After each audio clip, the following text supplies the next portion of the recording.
So the first thing I wanted to talk about, one of the solutions is the Ban the Box campaign that's going on.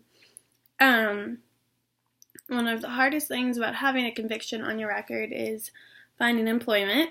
And on pretty much any job application, especially in Texas where I live, there's going to be the question, have you ever been convicted of a crime?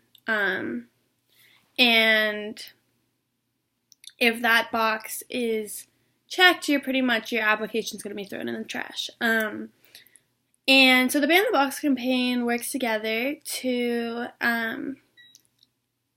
get that question off of the basic job application. Now, this doesn't mean that they're not going to background check and say you have something very serious, pretty much anything more serious than like a non-violent drug offense or something like that.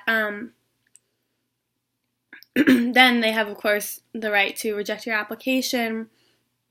But it shouldn't be one of the first things that is seen about you, especially because convictions can, range across so many different things. So that's basically someone who went to jail for a few months for theft and served their time is now being treated and looked at the same as a sex offender or something along those lines. So the goal is basically to remove that question from employment application, but and they've succeeded in many states. That question no longer exists or is very uncommon.